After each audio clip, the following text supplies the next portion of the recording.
আসসালামু আলাইকুম। আমরা শুরু করি।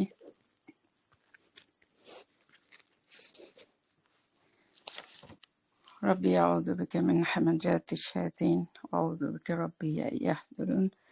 বিসমিল্লাহির রহমানির রহিম। আমরা আজকে পড়ব সূরা বালাদ। এটা হলো আপনার 90 নম্বর সূরা।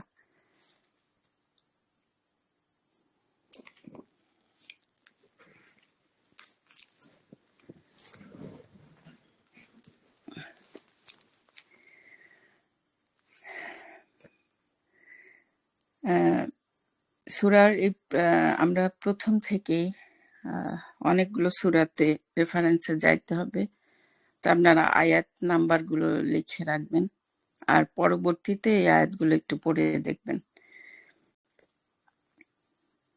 লা উকসিমু বিহাদাল বালাদ, নাই, শপথ করে আল্লাহ বলছেন যে লা উকসিমু, আমি শপথ করছি যে নাই, অর্থাৎ এখানে লা দিয়ে টোটাল নেগেশন।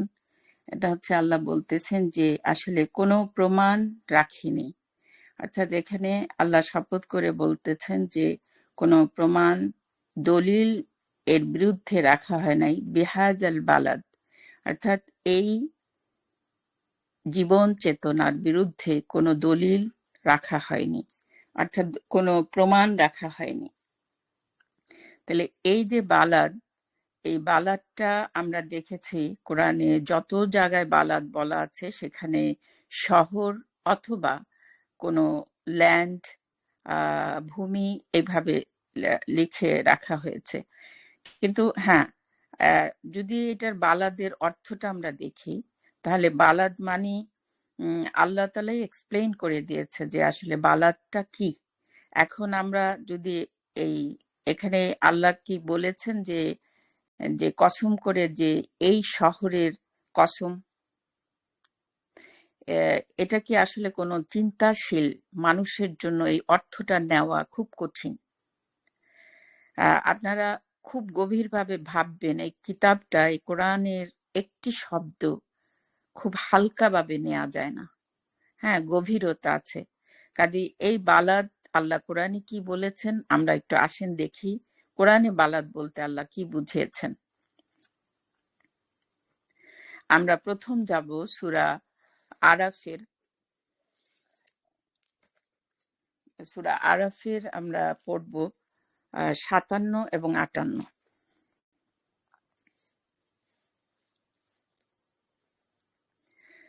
57তে আল্লাহ বলছেন যে ওয়াহুয়াল্লাযী ইউরসিলা আর-রিয়াহ, যে তিনি অর্থাৎ তিনি আল্লাহ যিনি প্রেরণ করেন আর-রিয়াহ বাতাস, বুশরা সুসংবাদ স্বরূপ। তাহলে আল্লাহ বলতেছেন বাতাসকে সুসংবাদ। তাহলে বাতাসের মধ্যে আছে একটা সুসংবাদ। প্রত্যেকটি শব্দকে চিন্তা করতে হবে। এখন এই বাতাসের মধ্যে সুসংবাদ বলছেন, তাহলে এই সুসংবাদটা আসলে কি? এরপর বলছেন বাইনা ইয়াদাই রহমাতিহি, তিনি তার রহমতের আগে বা প্রাককালে তিনি তা পাঠান। তিনি পাঠান, এই যে প্রেরণ করেন তিনি, এই যে বাতাস সেটা সুসংবাদ, এবং তিনি পাঠান তার রহমতের আগে। তাহলে আমরা যদি এই আয়াতগুলোকে বুঝতে চাই তাহলে আমাদের মাথার থেকে ডিলিট করতে হবে যে বৃষ্টির সময় দোয়া কবুল হয়, বৃষ্টির সময় রহমতের সময়, আর বৃষ্টির সময় দোয়া কবুল হয়। আমাদের মাথা থেকে ওই কথাগুলি ডিলিট করে দিতে হবে। যদি আমরা ওই কথাগুলি ডিলিট না করি, অবশ্যই বৃষ্টি আল্লাহর রহমত, আল্লাহর করুণা, আবার বৃষ্টি আল্লাহর আযাব। অতি বৃষ্টিতে কি হয়? গাছপালা হয়। অতি বৃষ্টিতে গাছপালা মরে যায়। অতি বৃষ্টিতে বন্যা বাদল হয়ে মানুষ একেবারে একাকার হয়ে যায়। এই যে 1 বছর আগেও আপনার নোয়াখালীতে যে একটা মানে কি বলবো বন্যা, অর্থাৎ এই যে পানি, আহ, এটা বৃষ্টির পানি ছিল না যদিও, এই যে বন্যা, তার মানে বৃষ্টিও তো হয়েছে। তাহলে এতে কি হয়েছে, মানুষের কত দুর্দশা দেখেছেন।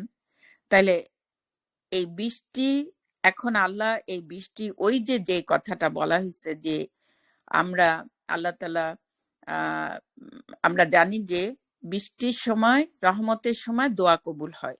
এখন ওইটা মাথায় রেখেই কিন্তু আমরা এই আয়াতগুলি পড়ি, এই আয়াতগুলিকে ওইটা মাথায় রেখে ঘুরপাক খাচ্ছে। কারণ আপনার ব্রেনে আপনি যা শুনবেন, আপনার ব্রেন সেটা পিক করতেছে, আপনার ব্রেন কিন্তু সেটাই ইন্ডিকেট করতেছে, এবং সেটাই আপনার মনে ধারণ করছেন। এখন ওই ওই বুঝ থেকে বের হয়ে আমাদের এই আয়াতগুলিকে খুব পর্যালোচনা করে দেখতে হবে আল্লাহ মেসেজটা কি দিচ্ছেন। তো এখানে বলা হচ্ছে কি যে তিনি প্রেরণ করেন বাতাস, এরপরে বলছেন সুসংবাদ, তার মধ্যে রয়েছে কি সুসংবাদ, এবং এটা পাঠান তার রহমতের আগে। তাহলে তার রহমতের আগে, তাহলে তার রহমাটা কি, তার রহমাটা কি, তার রহমা আমরা বুঝতে কি বুঝি? তার রহমা কি এই দুনিয়ার আমাদেরকে, আমাদের খাওয়া পড়া, তারপরে মানে এইসব জিনিসকে কি আমরা আসলে আল্লাহর রহমা, আল্লাহর করুণা বুঝি? নাকি আমরা আসলে বুঝি যে আমরা আল্লাহ রহমা হচ্ছে যে চেতনাশীল মানুষ চেতনা পেয়ে, আল্লাহর দেওয়া চেতনা পেয়ে যে তার নিজের জীবনকে সুন্দর করতে পারবে, যে সমস্ত শয়তানি থেকে, শয়তানের আনুগত্য থেকে যে বেঁচে থাকতে পারবে, এটাই আল্লাহর রহমা। এটাই একটা মানুষের জীবনের জন্য সবচেয়ে বড় রহমা, হচ্ছে যে তার যে তার যে আল্লাহ যে তাকে দুইটা সমন্বয় সৃষ্টি করেছেন, ভালো এবং মন্দ, তার মধ্যেই রয়েছে, মানুষের মধ্যেই রয়েছে ইভেল জিনিস, শয়তান। যে শয়তান কোনো আলাদা কোনো বস্তু না যে আপনার শরীর থেকে আলাদা হয়ে আছে, শয়তান আপনার ইনসাইডে আছে। শয়তানই আপনাকে আল্লাহ কি বলেছে, শয়তান আল্লাহর সৃষ্টি, আল্লাহর একটা ভয়ঙ্কর সৃষ্টি, যার যেও একটা পাওয়ার, যে সেটা কি আল্লাহরই সৃষ্টি। তাহলে আল্লাহ, আমার আপনার ভিতরে সেই শয়তান আছে, আর আরেকটা দিক আছে, ভালো চিন্তা করার দিকটাও আছে। তো এই যে দুইটা দিক, ওই যে ভালোটা যদি যখন আল্লাহর চেতনা পায়, আল্লাহর আল্লাহর জীবন বোধ পায়, জীবন চেতনা পায়, তখনই কি করে, ওই সে চিনতে পারে অন্ধকারটাকে, সে নিজেকে গুছাইতে পারে, নিজেকে তৈরি করতে পারে, কি দিয়ে, ভালো দিয়ে। সে একজন ভালো আদর্শ মানুষ হতে পারে, একটা শান্তিকামী মানুষ হতে পারে, আলোকিত মানুষ হতে পারে। এটাই একটা মানুষের জন্য রহমা, এটাই রহমা। তাহলে আল্লাহ বলতেছেন যে এরপরে বলতেছেন হাত্তা, এমনকি যতক্ষণ না, ইদা আকাল্লাত সাহাবান, এবং যখন বহন করে মেঘমালা, এমনকি যখন বহন করে মেঘমালা, সিকালান, ভারী মেঘমালা, সুকনাহু, আমরা তা চালনা করি, লিবা বলছে লি বালাদিন মাইয়িতিন, নির্জীব ভূখণ্ডের জন্য। তাহলে বালাদ মানে কি, ভূখণ্ড, এখানে কি বলছে, ভূখণ্ড।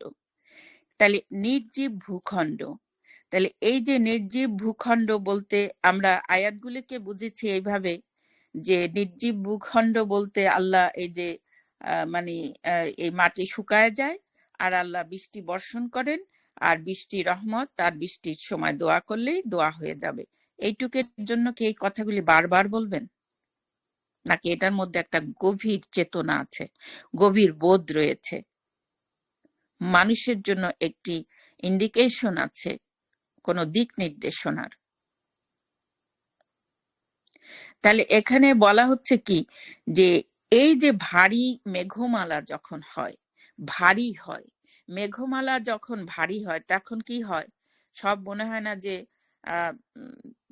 আপনার মেঘ হয়ে যখন বৃষ্টিটা হয় তখন একদম পরিষ্কার হয়ে যায় না, সব মেঘটা ভারী হয়ে একেবারে থমথম হয়ে থাকে।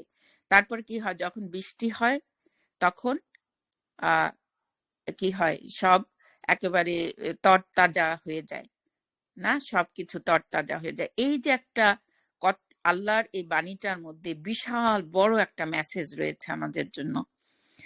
তাহলে এই যে নির্জীব নির্জীব ভূমিকে, মৃত ভূমিকে তিনি চালনা করে ফাআন জালনা বিহি মা আন, অতঃপর আমরা অবতীর্ণ করি, বা এখানে লিখেছে বর্ষণ করি, তাহলে আমরা বর্ষণ করি।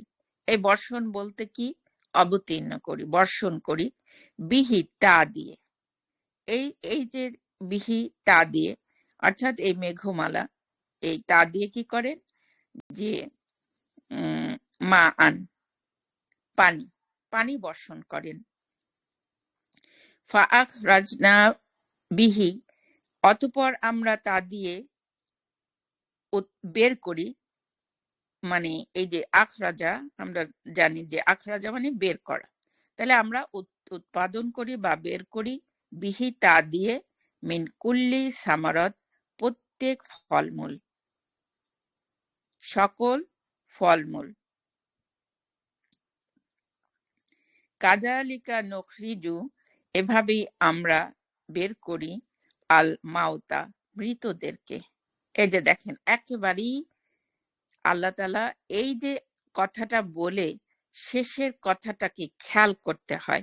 তাহলে এইভাবেই আমরা মৃতদেরকে বের করি, লাআল্লাকুম তাযাক্কারুন, তোমরা সম্ভবত শিক্ষা নিবে, তোমরা উপদেশ নিবে। তাহলে এই যে উপরের যে কথাটা আল্লাহ বললেন, তার মানে এভাবেই আমরা মৃতদেরকে বের করি। তাহলে মৃতদেরকে বের করা মানে কি? আপনারা যদি 6-এর 122-এ যান তাহলে কি বলেছেন, তোমরা কানা, তারা ছিল মৃত ছিল, এরপরে আমরা দিয়েছি তাদের, জীবিত করেছি নূর দিয়ে, যা দিয়ে তারা মানুষের মধ্যে চলে। তাহলে এই মৃত বলতে কি, অন্তর্মৃত। তাহলে এই যে আল্লাহ তাআলা যে বালাদ বলেছেন, বালাদ, এই যে বালাদ, এই বালাদটা হচ্ছে কি, মৃত অন্তরকে বোঝানো হয়েছে, মৃত অন্তর। তাহলে এই মৃত অন্তরকে আল্লাহ কি করেন, এই বৃষ্টি বর্ষণ করেন। বৃষ্টি বর্ষণ কি, চেতনা, জীবন চেতনা বর্ষণ করেন তার উপরে। আর এই জীবন চেতনা কাকে দেন? আল্লাহ বারবারই বলেছেন না, যে চায় তাকে, যে উদ্যোগ নিবে, যে চেষ্টা করবে, এটা কোনো আকাশ থেকে পড়বে না। যার এই পথে শ্রম সাধনা থাকবে। ওই যে আমরা একটা সূরার মধ্যে পড়লাম না, যে হে মানুষ তুমি শ্রম সাধক, তুমি সাধক, তুমি সাধনাই পাবে মুলাকিহি, তার সাক্ষাৎ। তুমি সাধনা করলেই পাবে তার সাক্ষাৎ। তাহলে একটি সাধনার মাধ্যমে এই আল্লাহর এই রহমা, আল্লাহর করুণায় আল্লাহ তাকে দান করেন। সে করুণাটা কি, আল্লাহর জীবন চেতনা। আর একটি জীবন চেতনায় একজন মানুষকে তার খারাপ সমস্ত দিক থেকে সে পরিশুদ্ধ হয়ে আসতে পারে। এই কোরআন কেন? মানুষকে পরিশুদ্ধ করার জন্য। মানুষকে, আমাদেরকে আল্লাহ সৃষ্টি করেছেন ভালো মন্দ দিয়ে। এখন এই পৃথিবীতে যা কিছু দেখেন, জুলুম, অত্যাচার, নির্যাতন, লোভ, লালসা, যা কিছু পৃথিবীতে দেখেন, এগুলি মানুষের মন্দ প্রবণতা। এই যে মন্দ প্রবণতাকে ঢাকার জন্যই আল্লাহ নাজিল করেছেন লিবাস। আল্লাহ বলেছেন না, আমি নাজিল করেছি লিবাস। এই লিবাস কি? এই লিবাস হচ্ছে জীবন চেতনা। লিবাস কোনো আমরা পড়বো ইনশাল্লাহ, এই আয়াতটা আসবে আজকে, আজকে না সম্ভবত কালকে। তাহলে এই যে লিবাস, এই যে আল্লাহ তাআলার যে আমাদেরকে চান কি, যে মন্দ প্রবণতাকে যেন আমরা ডিফিট করে আমরা যেন ভালো ভালোর দিকে আসতে পারি। আমাদের ভিতরে জীবন চেতনা দিয়ে যেন একজন মানবিকতা তৈরি হয়, মানুষের মধ্যে মনুষ্যত্ব তৈরি হয়, মানুষ যেন কল্যাণকামী হয়। এটাই তো। তা আল্লাহ এই দেখেন পরে কি বললেন, যে কাযালিকা নুখরিজুল মাউতা, এভাবেই আমরা মৃতদেরকে বের করি। তাহলে মৃতদেরকে বের করি মানে মৃত গাছপালা বের করেন, ওইটা তো আল্লাহ বলেছেন মৃতদের, ওইটা একটা দুনিয়াতে একটা আমরা চোখে দেখি, এটা থেকে একটা জ্ঞান। এই যে চেতনা, আল্লাহ যে পৃথিবীতে যা কিছু দিয়েছেন, আমরা যা কিছু দেখি, এটা নিয়ে আল্লাহ ভাবতে বলেছেন। তা ভাবনাটাই হচ্ছে আপনার চেতনার দ্বার খুলে দেয়। ভাবনা থেকে আপনার জীবন বোধটা কি।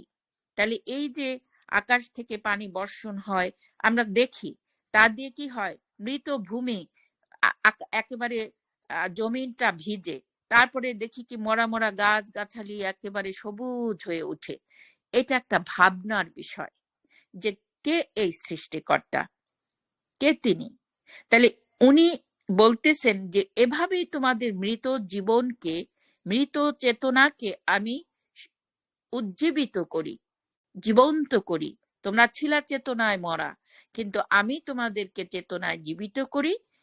এই বলছেন, এই কথাটাই বলছেন যে এই আমি এই যে মৃত ভূমিকে করি কি জীবিত, অর্থাৎ মৃত অন্তর্ভূমিকে বোঝাচ্ছে এখানে। এর পরের আয়াতটা দেখেন, আরো ক্লিয়ার হয়ে যায়। ওয়াল বালাদু আত-তাইয়িবু, তখন কি করে, উৎকৃষ্ট ভূখণ্ডটি, এটা খুবই গভীর হৃদয়ঙ্গম করার আয়াত। উৎকৃষ্ট ভূখণ্ডটি অর্থাৎ উৎকৃষ্ট জমিন, ভূখণ্ড আপনার অন্তরকে বোঝানো হচ্ছে, যে উৎকৃষ্ট ভূমিটি ইউখরিজু নাবাতুহু, বের করে, নাবাতুহু তার ফসল বের করে। তার মানে আপনার উৎকৃষ্ট যে ভূমিটা, অন্তরটা, এই অন্তরটা বের করে কি বিইজনি রব্বিহি, তার রবের নির্দেশে বের করে উৎকৃষ্ট ফসল, তার রবের নির্দেশে উৎকৃষ্ট ফসল বের করে। তাহলে উৎকৃষ্ট ভূমি অর্থাৎ যেই অন্তরটি উৎকৃষ্ট, বৃষ্টি বর্ষণ করেন। তারপরে উৎকৃষ্ট যে ভূমিটা, যেই ভূমিটার মধ্যে এই বৃষ্টিটা বর্ষণ হয়, যে অন্তরটার মধ্যে এই চেতনাবোধ জাগ্রত হয়, যেটা উৎকৃষ্ট, সে ফসল বের করে। এখন একটু যান সূরা ফাতিরের ৩২-এ, যে আল্লাহ যাদেরকে চেতনা দিয়েছেন, যাদেরকে আল্লাহ চুজ করে নিয়েছেন, তাদের মধ্যে এক অংশ জালেম, যাদেরকে আল্লাহ কিতাবের বলেছে না, যে আমি যাদেরকে কিতাবের অর্থাৎ এই বোধের, জীবন চেতনা বোধের যাদেরকে আমি দিয়েছি, যাদেরকে আমি ওয়ারিসদার বানিয়েছি, তারা হচ্ছে অধিকাংশ জালেম, আর কিছু মধ্যবর্তী, কিছু অগ্রগামী। তাহলে এই যে জীবন চেতনার মধ্যে, তাহলে আল্লাহ এখানে বলতেছেন যে এই যে যেই ভূমিটা উৎকৃষ্ট, অর্থাৎ যেই অন্তরটা উৎকৃষ্ট অন্তর, সেটা কি করবে, ফসল ফলাবে। কিসের উৎকৃষ্ট ফসল? অর্থাৎ সে জীবন চেতনা পেয়ে একজন অসাধারণ, অর্থাৎ যে মানবতা এবং যাদেরকে বলা হয়েছে যে এই যে আলোকিত মানুষ,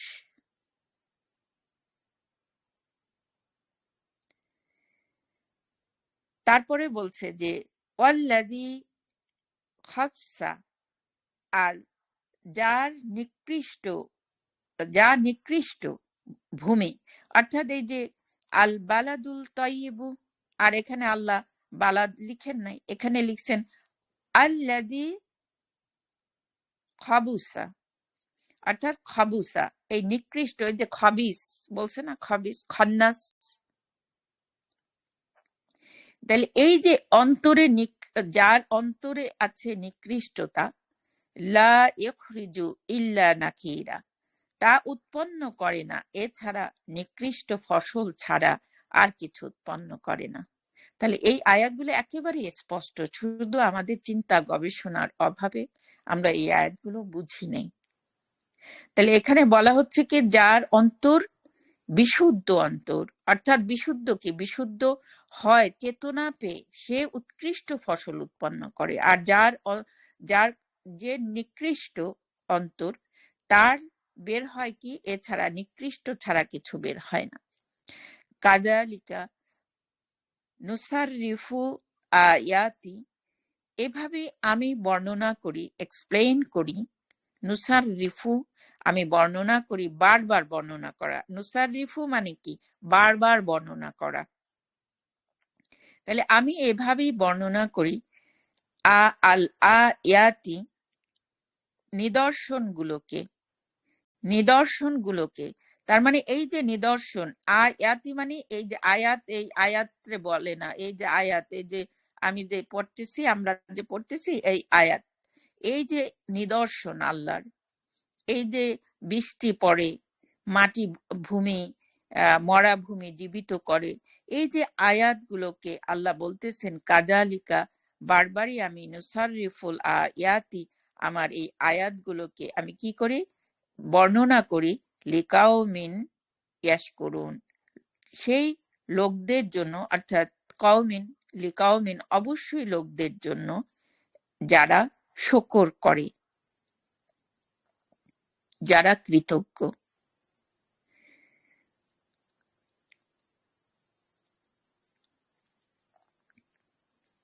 তাহলে এখান থেকে আমরা দেখলাম, তাহলে এই বালাদ বলতে আল্লাহ কি বুঝালেন। বালাদ বলতে আল্লাহ এই যে বললেন যে আমি, এই বালাদ বলতে আল্লাহ ভূমি বলছেন, মৃত ভূমি বলছেন, আমি এইভাবেই চালনা করি কি, এই বৃষ্টি লিব বালাদিন মাইয়েতিন, মৃত ভূখণ্ডের জন্য। এর পরের আয়াতে আল্লাহ বলে দিলেন এভাবেই আমরা বের করি মৃতদেরকে, তোমরা সম্ভবত শিক্ষা নেবে। তার মানে মৃত অন্তরকে বোঝানো হয়েছে এখানে। আল্লাহ একটা দৃষ্টান্তের মাধ্যমে একটি তার চিন্তাশীল মানুষের জন্য, এই জন্য আল্লাহ বলছেন না যে যারা চিন্তাশীল মানুষ চিন্তা করবে, আয়াত, কোরআনের আয়াত হচ্ছে চিন্তার থেকে আপনার সেই বোধ সৃষ্টি হবে। আল্লাহ এখানে এইটাই বলতেছেন যে তারা হবে কি, যে তারাই জীবন পাবে যারা এই জীবন বোধকে বুঝতে চাইবে। তাহলে এখানে বোঝা যাচ্ছে যে জীবন, অর্থাৎ এই বালাদ মানে আল্লাহ তাআলা এই জীবন চেতনাকে বলছেন। এরপরে আসেন আমরা যদি দেখি সূরা ফুরকান, সূরা ফুরকানের আমরা দেখব আপনার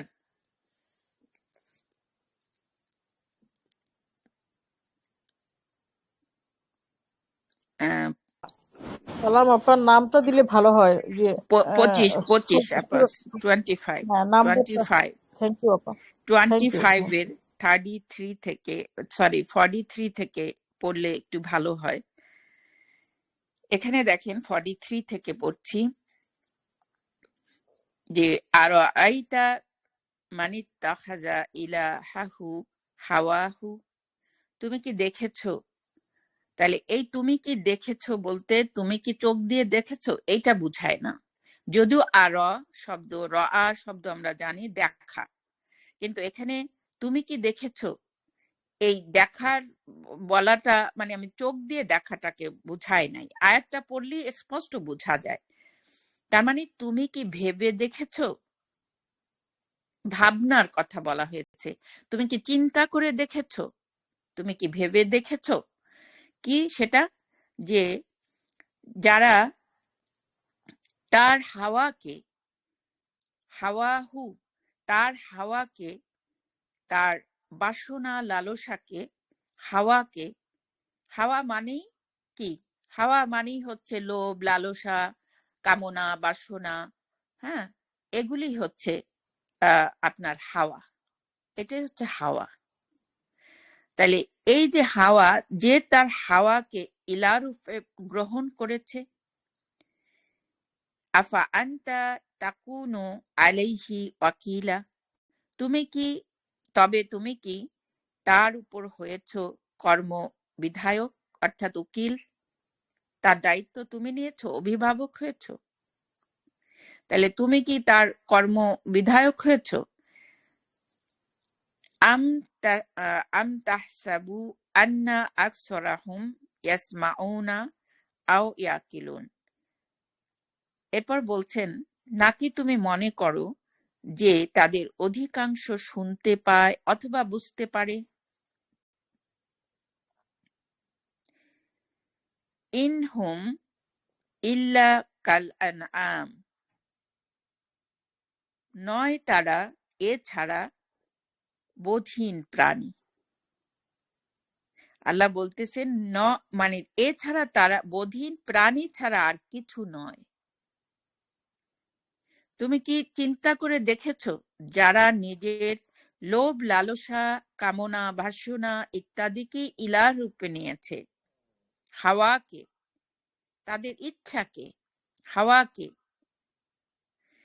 তারা কি তোমার কথা বুঝতে পারবে বা শুনতে পারে।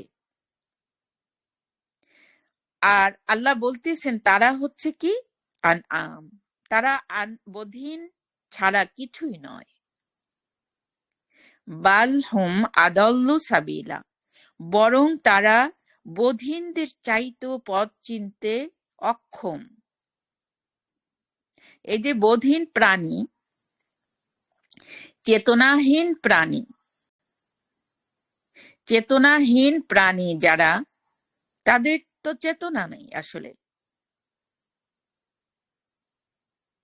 এই চেতনাহীন যে পশুগুলো আছে, তাদের চাইতেও তারা চেতনাহীন, বোধহীন, বুঝতে। আলাম তারা ইলা রব্বিকা কাইফা মাদ্দা আজিল্লা, বলছে তুমি দেখো নাই কি তোমার রবের প্রতি কেমন করে তিনি বিস্তার করেছেন ছায়া, তিনি কেমন করে বিস্তার করেছেন ছায়া। তার মানে এই ছায়া বলতে কি নিরাপত্তা, এই ছায়া বলতে নিরাপত্তা। যে তোমার রবের দিকে তুমি খেয়াল করে দেখো, ভেবে দেখো তোমার রব কেমন করে তিনি বিস্তার করেছেন নিরাপত্তা, ছায়া। এই যে ছায়া মানে কি, ছায়ারও কিন্তু একটি গভীর আহ চিন্তা করলে ছায়া দিয়ে শুধু নিরাপত্তা বোঝায় না, এই ছায়ার অনেকই মিনিং হয়।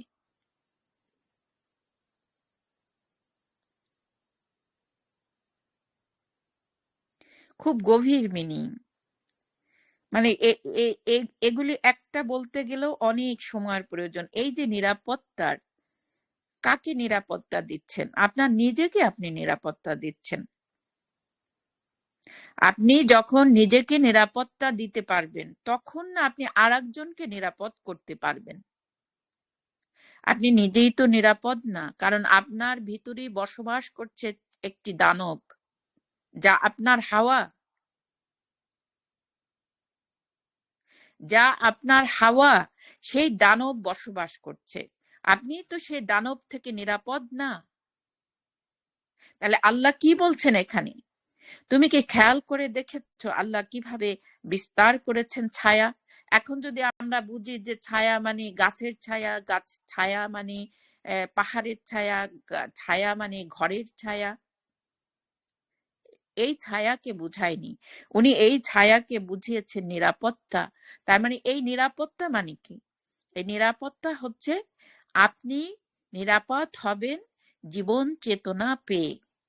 জীবন চেতনা দিয়েই আপনি নিরাপদ হতে পারবেন ওই দৈত্য থেকে, ওই দানব থেকে, ওই শয়তান থেকে, যা আপনার ভিতরেই বসবাস করছে, আপনার হাওয়া।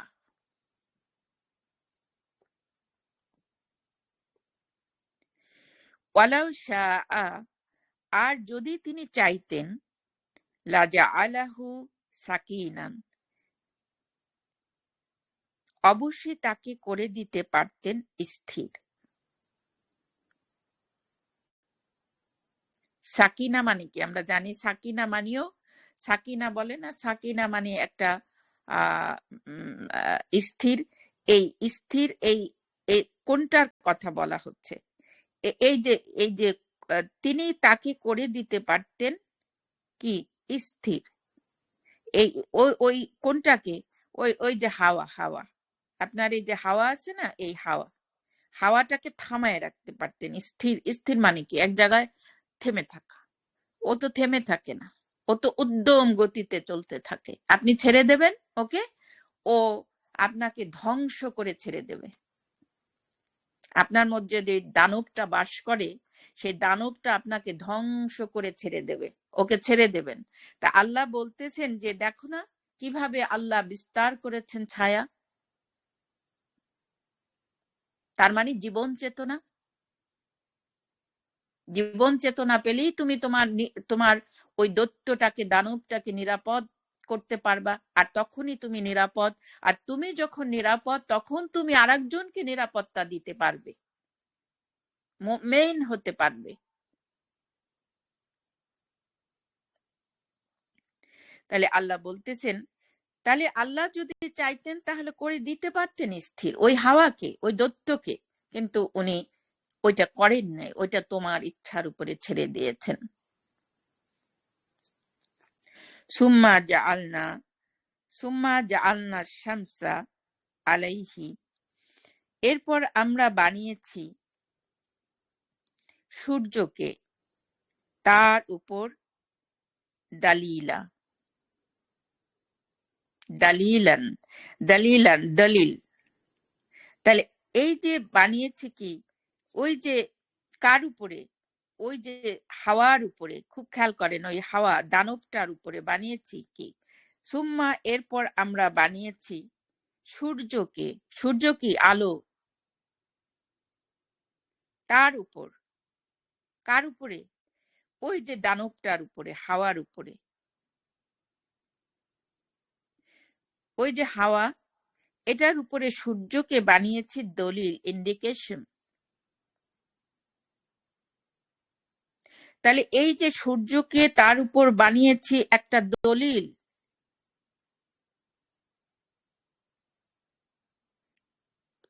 সুম্মা, এরপর ফাবাদনাহু ইলাইনা, আমরা তাকে গুটিয়ে আনি আমাদের দিকে। কবদান ইয়াসিরা, কিভাবে?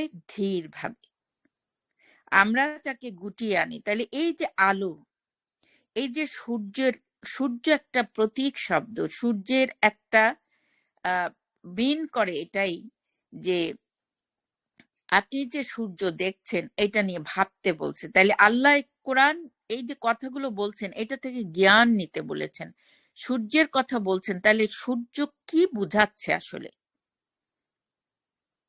এটা কি ইন্ডিকেট করে?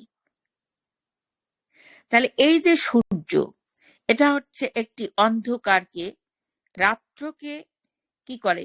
রাত্রিকে, রাত্র পার হয়ে ওঠে সূর্য, অন্ধকারকে ঢেকে দেয় কি? সূর্য।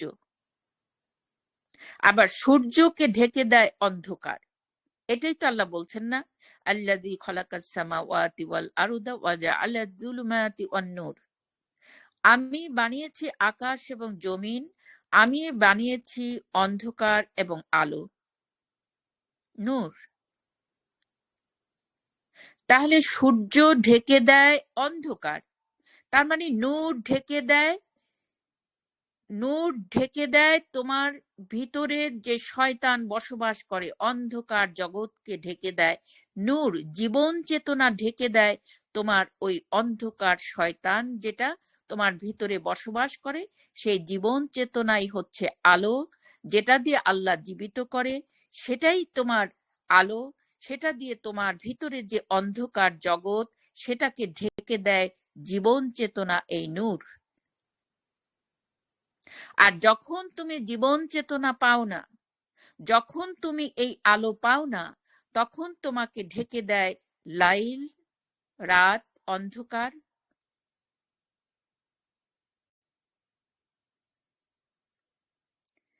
তাহলে আল্লাহ এখানে কি বললেন?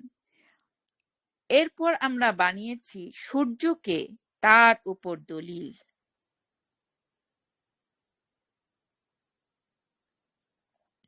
সুম্মা, এরপরে আমরা গুটিয়ে নেই আমাদের দিকে ধীর ভাবে। তার মানে কি? যখন জীবন চেতনা পায় কেউ, জীবন চেতনা যখন পায়, ধীরে ধীরে ধীরে ধীরে ধীরে ধীরে আল্লাহর নিকটে চলে আসে, অর্থাৎ চেতনায় চলে আসে।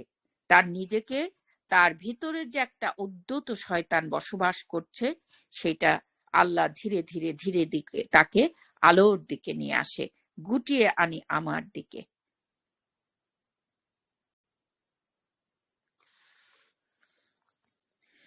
ওয়াহুয়াল্লাযী জাআলা লাকুমুল লাইলা লিবাসা। একদম স্পষ্ট আয়াত, সুবহানাল্লাহ। এরপর বলছেন তিনি, যিনি, তিনি আল্লাহ। এখন বলছেন তিনি আল্লাহ, ওই জীবন চেতনাই তোমার আল্লাহ, যিনি বানিয়েছেন তিনি আল্লাহ, অর্থাৎ ওই যে জীবন চেতনা। তাহলে আল্লাহ কি বললেন? যে আমি রূহ দেই, আমি রূহ দিয়েই তোমাদেরকে জীবন চেতনা, ওইটাই জীবন চেতনা, ওটা দিয়েই তোমরা জাগ্রত হও, ওটা দিয়ে মৃত অন্তরকে জীবিত করা হয়। ছিলা মরা, করেছে জীবিত। এখন আল্লাহ বলছেন হুয়াল্লাযী, তিনি আল্লাহ, আল্লাযী, যিনি, জাআলা লাকুমুল লাইলা, যিনি তোমাদের জন্য বানিয়েছেন রাত, লিবাসান, লিবাসান আবরণ স্বরূপ, পোশাক স্বরূপ। এখন লিবাস মানে তো পোশাক। এখন যদি শাব্দিক অর্থে অর্থ নেন, কিভাবে আপনি বুঝবেন? তাহলে রাত্রকে লিবাস বললেন কেন? এখন আবরণ, তাহলে একটা গভীর, এই আয়াতটাতে কি বুঝাচ্ছেন আল্লাহ? এটাই তো বোধ নাকি? এটাই তো আপনাকে জীবিত করবে। এটা কি? লিবাস কি? রাতকে লিবাস পরানো মানে কি? রাত তো যদি ধরেন ঢাকা, একটি অন্ধকার, তাকে পোশাক পরানো কি? একটা অন্ধকারকে পোশাক পরানোর মানে কি হইতে পারে?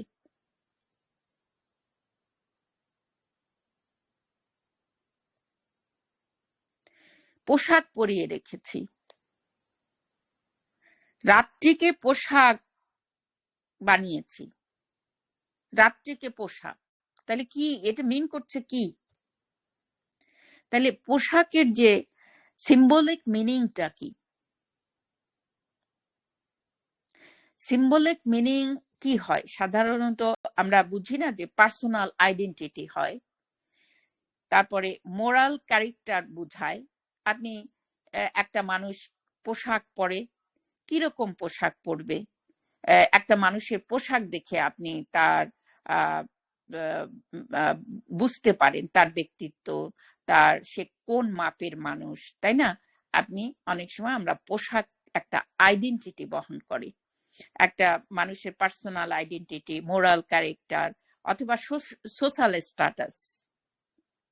তাহলে এই যে জিনিসগুলো, তার মানে এটা রিচুয়াল, স্পিরিচুয়াল যে হয় কি, এটা একটা আইডেন্টিটি।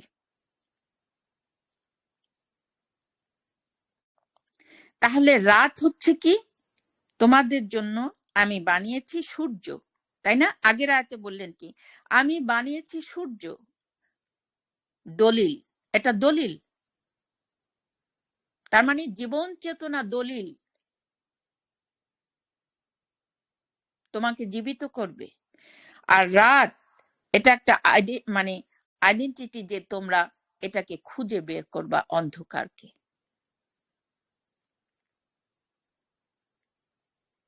তোমরা খুঁজে বের করবা অন্ধকারকে, কোনটা দিয়ে? শামস, আলো দিয়ে। আলো দিয়ে ফাইন্ড আউট করবা রাতের লিবাসকে, অন্ধকারে যে লিবাস পরা আছে, এটাকে খুঁজে বের করবা কোনটা দিয়ে? জীবন চেতনা দিয়ে, যেটা নূর তোমার ভিতরে আছে, সেই নূর সুপ্ত অবস্থায় আছে, সেটাকে উজ্জীবিত করবে জ্ঞান। জ্ঞান ছাড়া কোনো মানুষ তার আমিত্বকে শেষ করতে পারে না।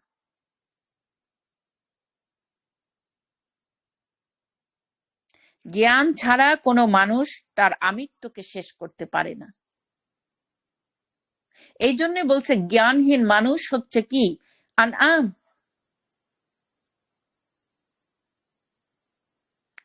আল্লাহ রূহ বলছেন কি?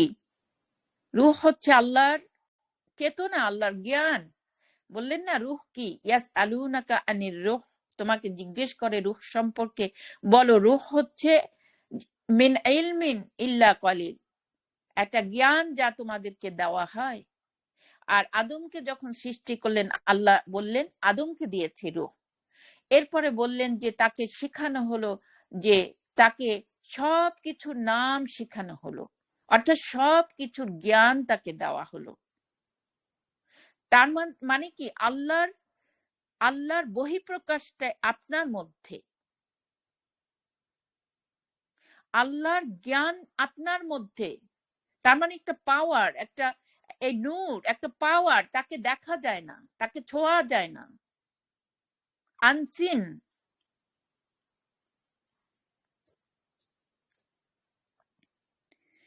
তাহলে এই যে লিবাস, এই লিবাস হচ্ছে কি? একটা আবরণ। এই লাইলের লিবাস তুমি আইডেন্টি করবা, মানে তুমি খুঁজে নেবা এই লিবাস, অর্থাৎ রাতের অন্ধকারকে কি দিয়ে? সূর্যের আলো দিয়ে, অর্থাৎ তোমার জীবন চেতনা দিয়ে তোমার হাওয়াকে চিনবা।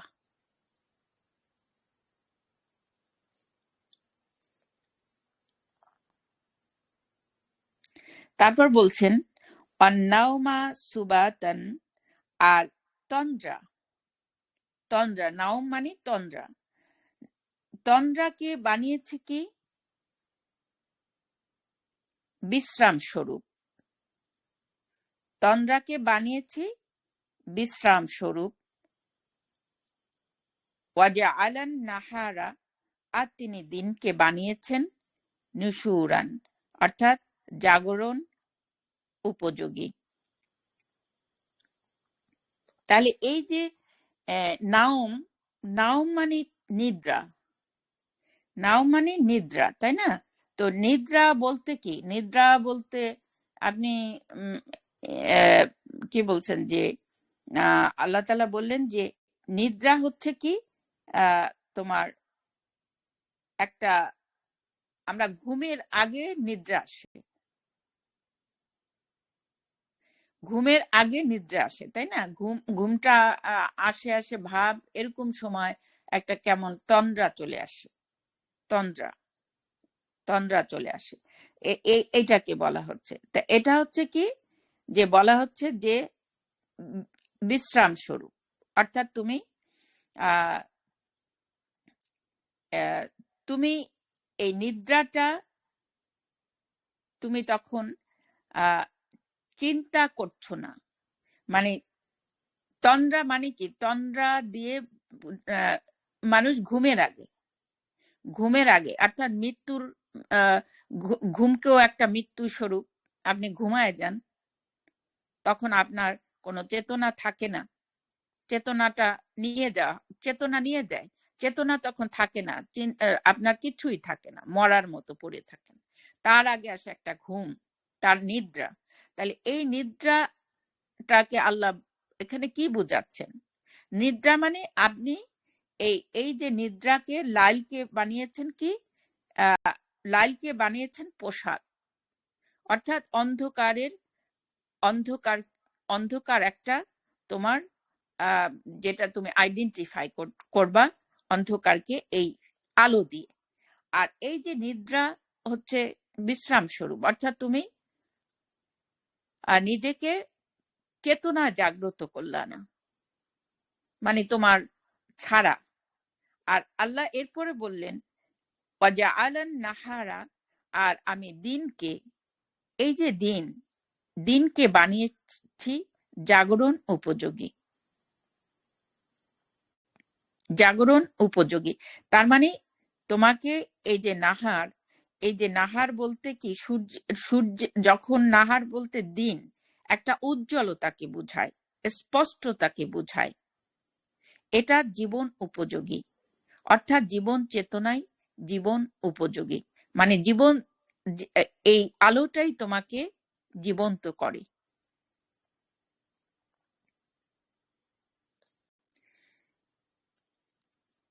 ওয়াহুয়াল্লাযী, আর তিনি যিনি আরসালা রিয়াহ, প্রেরণ করেন বাতাস। আবারও বলছেন প্রেরণ করেন বাতাস, বুশরান, সুসংবাদ রূপে, বাইনা ইয়াদাই রাহমাতিহি, তার রহমতের আগে। তাহলে এই আয়াতটা আমরা ওই যে একটু আগেও পড়লাম। ওয়াআনজালনা মিনাস সামাই, এবং তিনি অবতীর্ণ করেন আকাশ থেকে মাআন, পানি, তহুরা। এখন আবার বললেন এই পানিটা কি? মাআন তহুরা, অর্থাৎ পবিত্র পানি, বিশুদ্ধ পানি। তাহলে এই যে আকাশ থেকে পানি বর্ষণ করেন, যে বিশুদ্ধ পানি। এরপরে পরের আয়াতটা পড়ি, দেখেন কি বলে, যেন আমরা তাই না, সঞ্জীবিত করি, বিহি, তা দ্বারা, বালদাতান মাইইতান, মৃত ভূখণ্ডকে। একই কথা বলছেন, মৃত ভূখণ্ডকে। কিয়াহু, আর আমরা তা পান করাই। ওই যে পান করাই, কি পান করান? ওই যে মাআন তহুরা আমরা পান করাই, মিম্মা খলাকনা আনআমান, যে যাদের, মানে তাদেরকে, তাদের মধ্য থেকে আমরা সৃষ্টি করেছি, খলাকনা আনআম, অর্থাৎ বোধহীন প্রাণী। আমরা তাদেরকে পান করাই, আমরা এই যে কি পান করান? মাআন তহুরা। তাহলে ধরেন যদি এখানে আল্লাহ তাআলা যদি এই যদি এখানে এনিমেল বুঝাইতেন, অর্থাৎ এই গরু, ছাগল, ভেড়া, হাঁস, মুরগি বা ইত্যাদি ইত্যাদি যদি বুঝাতেন, তাহলে এখানে মাআন তহুরা কথাটা কেন বলছেন আল্লাহ? একটু ভাবার বিষয় না? তাহলে ওরা যেখান থেকে পানি খায়, সেখানে কি আসলে এই যে পানি তারা খায় বা জমিনে থাকে, ওরা কি সবসময় কি শুধু বৃষ্টির পানি খায়? মানে আকাশ থেকে বৃষ্টি পড়ে, এই বৃষ্টিটাই আসলে ভূগর্ভে যায়, তারপরে আবার ঝর্ণা বের হয়, ইত্যাদি ইত্যাদি, খুব গভীরের আসলেই। তাহলে এই যে আকাশ থেকে মা আন তহুরা, এই যে পানি বের করেন, বিশুদ্ধ পানি, তিনি সঞ্জীবিত করেন বিহি তা দিয়ে মৃত ভূমিকে। তার মানে তিনি সঞ্জীবিত করেন মৃত অন্তরকে। এই যে আগের আয়াতগুলি পড়লাম, ওই যে ওখান থেকে 43 থেকে দেখেন তো, তারা কি, যারা হাওয়ার অনুসরণ করে, যারা হাওয়াকে ইলাহ বানিয়েছে, হাওয়া অর্থাৎ এই যে যারা তার মন্দ প্রবণতাকে ইলাহ বানিয়েছে, তাইলে তারা কি আসলে তোমার কথা বুঝতে পারে? তারপরে এই যে বলতেছেন যে তিনি সঞ্জীবিত করেন তা দ্বারা ভূখণ্ডকে মৃত। তাহলে মৃত ভূখণ্ড কি? এখানে বুঝিয়েছেন অন্তরকে, মৃত অন্তরকে তিনি সঞ্জীবিত করেন। অনুস্কিয়াহু, তিনি পান করান তা মা আন্তহুরা, অর্থাৎ বিশুদ্ধ পানি, অর্থাৎ বিশুদ্ধ জ্ঞান।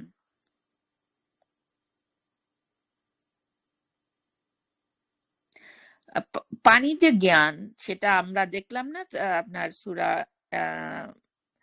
সূরা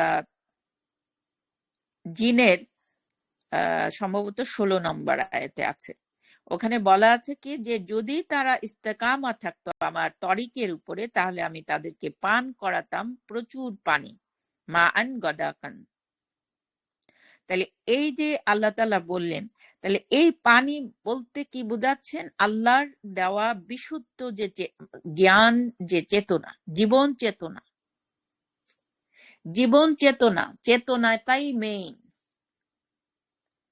জীবন চেতনা ছাড়া আপনি চেতনাহীন মানুষই পৃথিবীতে, আল্লাহ বারবার বলছেন বোধহীন প্রাণী, অর্থাৎ ওদের চেতনা নাই। কিন্তু মানুষকে আল্লাহ চেতনা দিয়েছেন, আর তাকে বানিয়েছেন, আল্লাহ মানুষকে বানিয়েছেন তার রিপ্রেজেন্টেটিভ। বললেন না আমি খলিফা বানাবো, তার চেতনা। এরপর বললেন,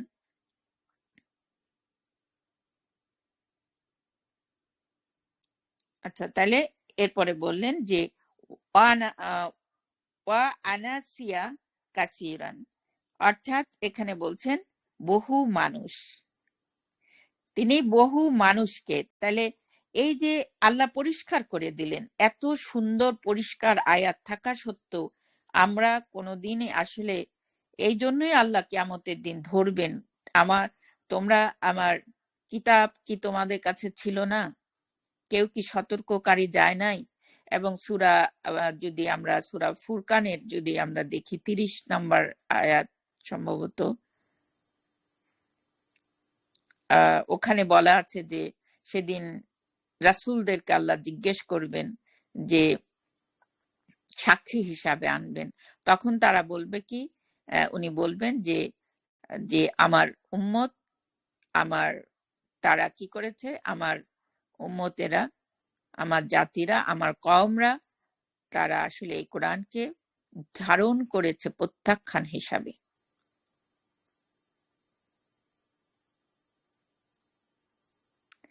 তাহলে এই যে মানুষের কথা আল্লাহ বলতেছেন এখানে যে আমি সঞ্জীবিত করি তার দ্বারা মৃত ভূখণ্ডকে, অর্থাৎ মৃত অন্তরকে, এবং বিশুদ্ধ পানি পান করাই, অর্থাৎ চেতনা পান করাই, মিম্মা যাদেরকে খলাকনা আন আমান, আমরা সৃষ্টি করেছি বোধহীন হিসাবে। ওই যে একটা মানুষ যখন মায়ের গর্ভ থেকে আসে, জন্ম হয়, সে তো বোধহীনই। সে ধীরে ধীরে যখন বড় হয়, তারপরে সে আস্তে আস্তে দেখবেন একটা ছোট, সবকিছু একটা চিন্তার জায়গায়, প্রত্যেকটি সৃষ্টি নিয়ে চিন্তার একটি বিষয়, তখনই আপনি পাবেন চেতনা। তারপরে কি হয়? একটা মানুষ মানুষ হতে পারে কি? তাকে শিখাইতে হয় ভালো কোনটা মন্দ কোনটা। একটা গরু, বাছুর, ছাগল, সে দেখবেন এই কি করে, সে তার গতিতে চলতেছে। কিন্তু মানুষকে ভালো মন্দ এই দিকগুলো যদি তাকে দিক নির্দেশনা দেওয়া না হয়, সে কিন্তু একেবারেই অমানুষে পরিণত হয়। এজন্য আমরা ছোটবেলা থেকে বারবার শিখে এটা ভালো, এটা মন্দ, এটা ভালো, এটা করবা না, এটা করো, এটা করবা না, এটা করো। কোনো গরু বাছুরকে তো শিখাইতে হয় না, এটা করো না, এটা করবা, এটা করো না, এটা করবা। এটা তো কোনো গরু বাছুরকে শিখাইতে হয় না। সো এই যে আল্লাহ তাআলা বলতেছেন যে এরা বধিন, তো এই বধিনদেরকে আমরা পানি পান করাই, মা আন্তহুরা, অর্থাৎ জীবন চেতনা পান করাই, জ্ঞান, যা দ্বারা সে চিনতে পারে অন্ধকার। ওয়ালাকাদ সাররাফনা, ওয়ালাকাদ সাররাফনাহু, নিশ্চয় আমরা বারবারই বর্ণনা করি, বাইনাহুম, তাদের মাঝে, লিয়াযাক্কারু, যেন তারা শিক্ষা নেয়, ওয়াবা, কিন্তু তারা অস্বীকার করে, আকসারুন নাসি, অধিকাংশ মানুষ, ইল্লা কুফুরা, হ্যাঁ, অধিকাংশ মানুষ কি করে? অস্বীকার, আকসারুন নাসা, আর ইল্লা কুফুরা, আর তারা ছাড়া যারা সত্যকে, মানে যারা অস্বীকার করে, কুফুরা। তাহলে এই যে কুফুরা কারা? এই যে জীবন চেতনা, এটাকে অস্বীকার করে কারা? যারা আল্লাহ জীবন চেতনাকে মিথ্যা দিয়ে ঢেকে দেয়, মিথ্যা দিয়ে ঢেকে দেয়। যারা এই জীবন চেতনার কথা বলে তাদেরকে কিন্তু আজকের সমাজে দেখবেন, আজকের সমাজে না, সেই আদি থেকে তাদেরকে মিথ্যা প্রমাণ করা হয়েছে। এটাই রাজনীতি। এবং যারা এই মিথ্যাকে ঢেকে দিয়ে তাদের লোভ লালসাকে চারিতার্থ করছে, যারা লোভ লালসা, এই যে ক্ষমতা, দখল, মারামারি, কাটাকাটি, হিংসাহিংসি, এগুলো যারা প্রতিষ্ঠা করছে, তারাই আল্লাহর চেতনাকে মেরে ফেলেছে। খুব খুব গভীর গভীর বোধ এগুলো। ধীরে ধীরে ধীরে ধীরে যদি আমরা চিন্তা করি, আল্লাহ তাআলা আস্তে আস্তে আমাদের অন্তর খুলবে, আস্তে আস্তে আমরা এর ধারণ করতে পারবো। কারণ এগুলির প্রত্যেকটি কথা খুবই গুরুত্বপূর্ণ কথা, খুবই ভারী কথা।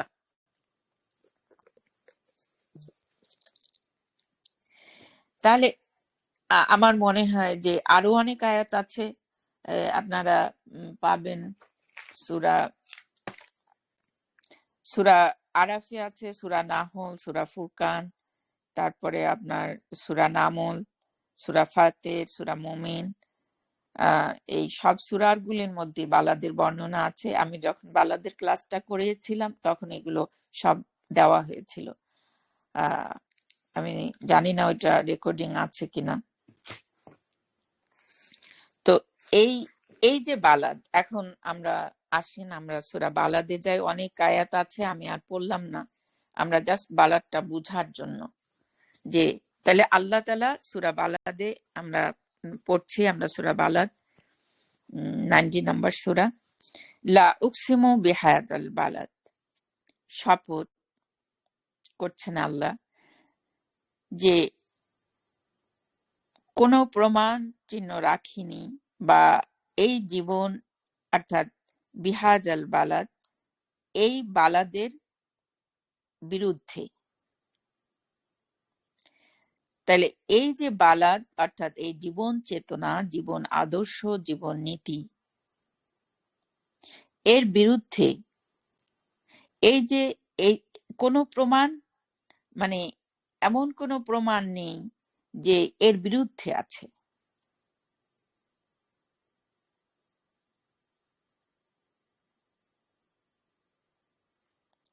ওয়া আনতা হিল্লুম বিহাদাল বালাদ, আর তুমি আছো হিল্লুম।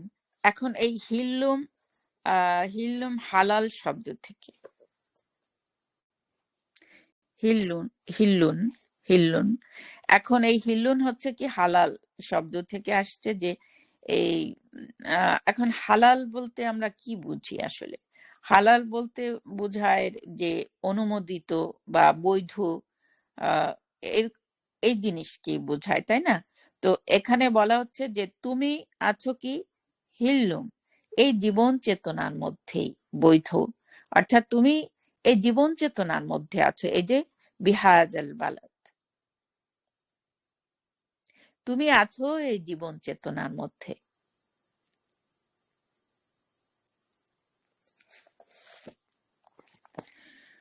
ওয়ালিদু আমা ওয়ালাদ, আর কসম বলছেন আল্লাহ, যে শপথ, যে এখানে ওয়ালিদ বলছে ওয়ালিদিন ওয়ালাদ, এখানে এটাই বলা হচ্ছে যে শপথ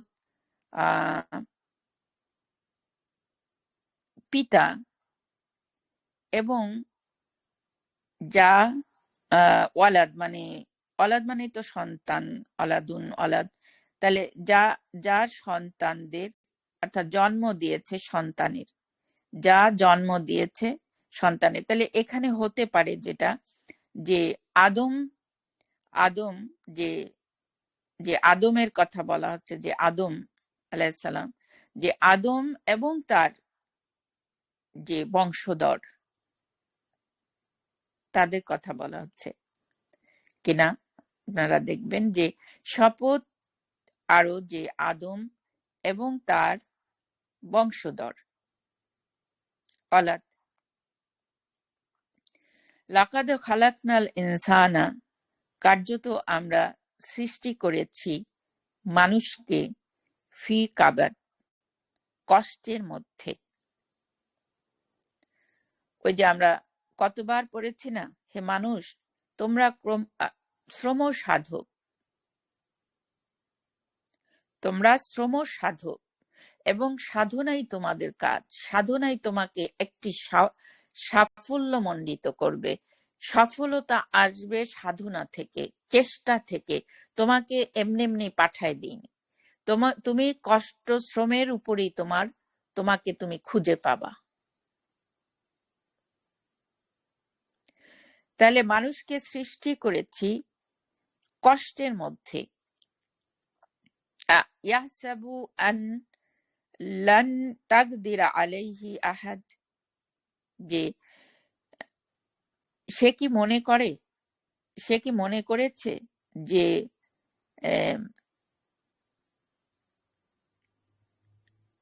কিছুতেই না ক্ষমতাবান হবে তার উপর কেউ। সে কি মনে করে নিয়েছে যে কেউ তার উপর ক্ষমতাবান নেই? এটা কি সে মনে করছে?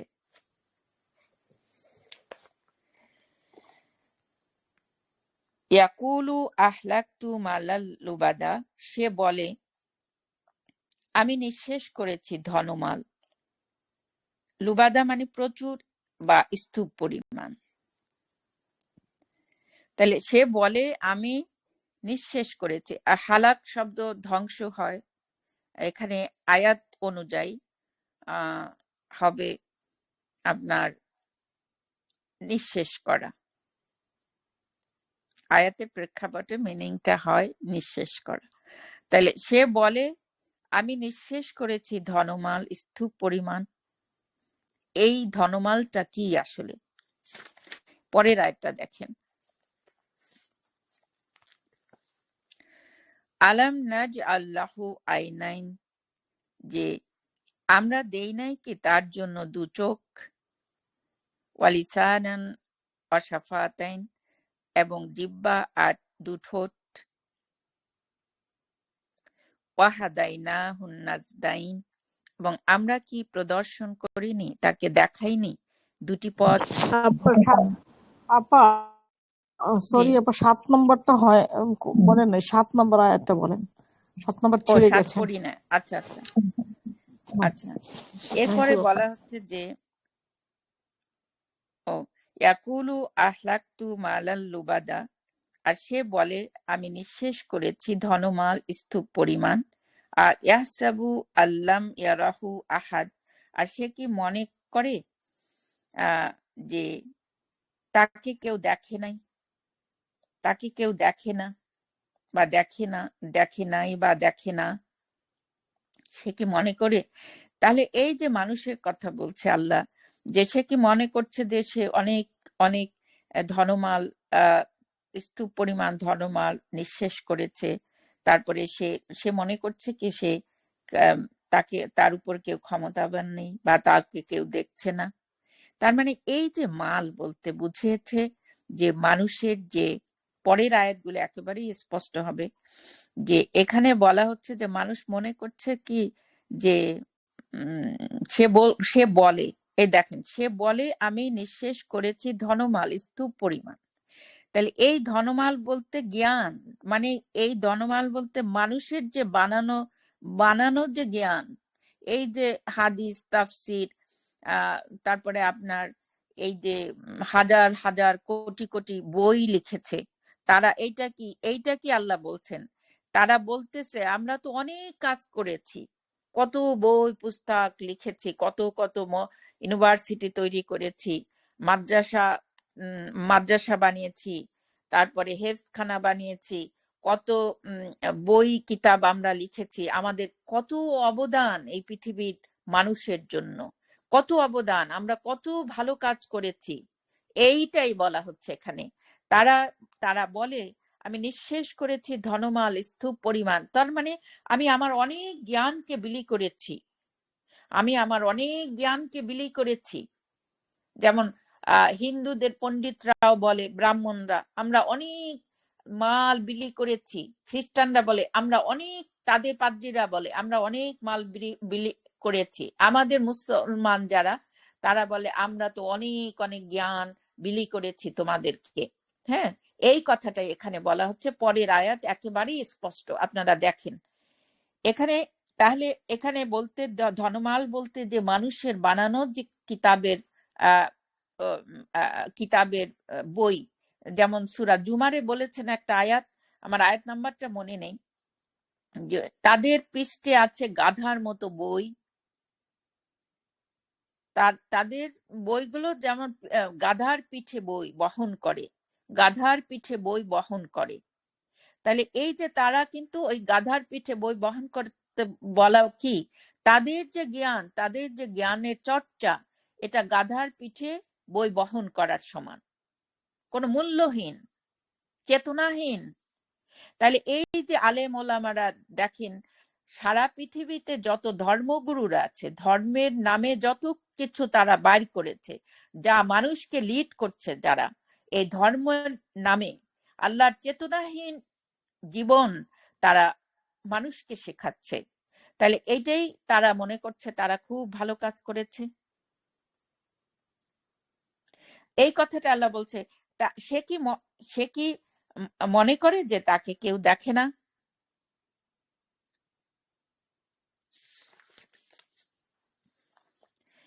তারপরে আল্লাহ বলছেন, আমরা দেই নাই কি তার জন্য দুটি চোখ, আর দেই নাই কি জিহ্বা আর ঠোঁট, দুই ঠোঁট।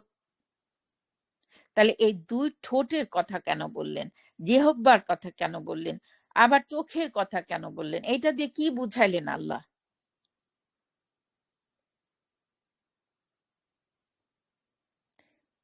খুব ভাবেন, কি বুঝাইলেন এই দুই চোখ? তাহলে যদি না ভাবেন এটার গভীর বোধটা কি? তাহলে দুই চোখ তো, হ্যাঁ বুঝছি, আল্লাহ দুই চোখ দিছে, আর জিহ্বা দিছেন, ঠোঁট দিছেন, হ্যাঁ, তা কি, এটা কি বুঝাইতে চাইছেন আল্লাহ?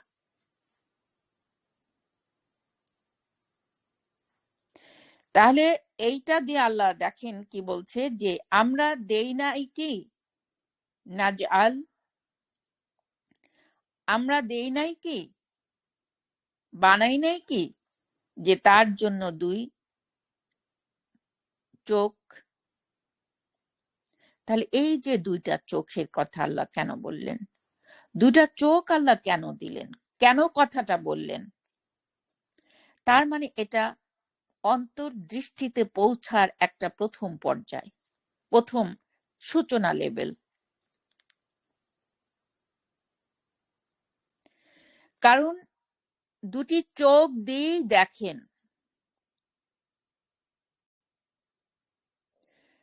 আপনি দুটি চোখ দিয়ে যদি একটি আকাশের দিকে দেখেন আর খেয়াল করেন যে এই বিশাল আকাশটি কিভাবে দাঁড়িয়ে আছে, কেউ কি আছে এর নির্মাতা? প্রথম তো দুইটা চোখ লাগবে। সূচনা কি, চেতনা পাওয়ার সূচনাটা কি? এই যে আমাদেরকে যে আল্লাহ সৃষ্টি করেছেন, প্রত্যেকটি ইন্দ্রিয় হচ্ছে তার চেতনার এক একটি স্তর।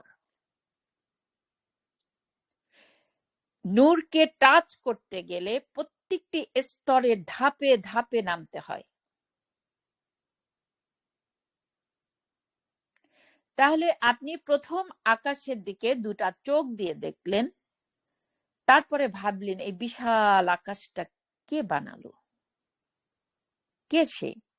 সে তো অদৃশ্য। তাহলে আবার একটা সমুদ্রের পাড়ে গেলেন, গিয়ে বসে থাকলেন, কি বিশাল এক সমুদ্র, শোষ শব্দ, যার পানি আর পানি। কে এর স্রষ্টা? কেউ কি আছে? এই যে প্রথম দৃষ্টি থেকে শুরু হয় আপনার চিন্তা। তাহলে চেতনা পাওয়ার যে একটি প্রথম সারি, সূচনা, এটাই আল্লাহ বুঝিয়েছেন এখানে, যে আমরা দেই নাই কি দু চোখ, যা দিয়ে তুমি বাসারকে টাচ করতে পারবা, বাসারে পৌঁছতে পারবা। প্রথম সূচনা তোমার চোখ, দেন স্টেপ বাই স্টেপ তুমি গিয়ে পৌঁছাবা বাসায়ের, যেটা অন্তর্দৃষ্টি। যদি চোখ দিয়ে ভাবো, প্রথম সূচনায় যদি ভাবা শুরু করো, তাহলে তোমাকে এক সময় টাচ করবে গিয়ে তোমার বাসায়, তোমার অন্তর্দৃষ্টি খুলে যাবে, তোমার অন্তর্দৃষ্টি, আর খুলে যাবে অন্ধকারের ডোর।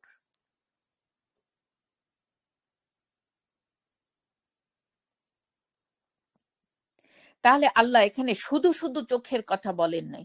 আমি কি দেই নাই, আমি কি বানাই নাই দুটি চোখ? কেন বলবেন, কেন বলবেন দুটি চোখের কথা? কারণ দুইটা চোখ দিয়েই আপনার চেতনা পাওয়ার প্রথম ধাপ, প্রথম স্টেপ। দেন আপনি বাসারে পৌঁছাবেন।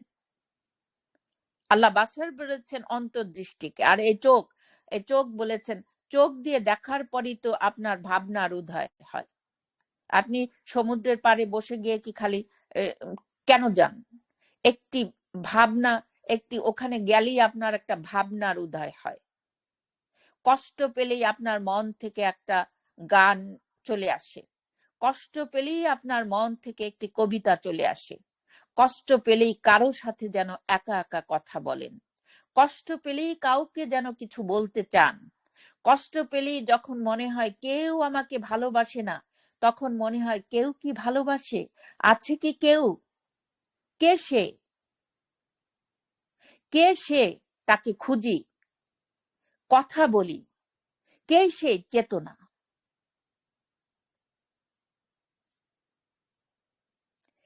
তাহলে আল্লাহ কেন বল এই এই চোখ কি আপনার? আল্লাহ এটাই বলছেন যে আমরা দেই নাই কি তার জন্য দু চোখ। তার মানে চোখ হচ্ছে আপনার ভাবনার, চেতনায় পৌঁছাবার একটি প্রথম ধাপ। ওয়ালিসানান অশাফাতাইন, আর আমরা কি বানাই নাই জিহ্বা আর দু ঠোঁট? এটা দিয়ে কি বুঝবেন?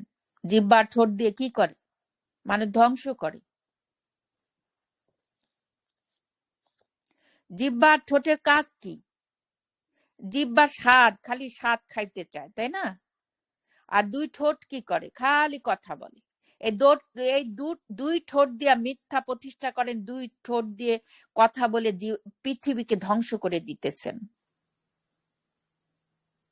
জিহ্বার ঠোঁট দিয়ে পৃথিবীকে ধ্বংস করে দিতেছেন। জিহ্বার ঠোঁট দিয়ে আপনি মিথ্যা এস্টাবলিশ করতেছেন।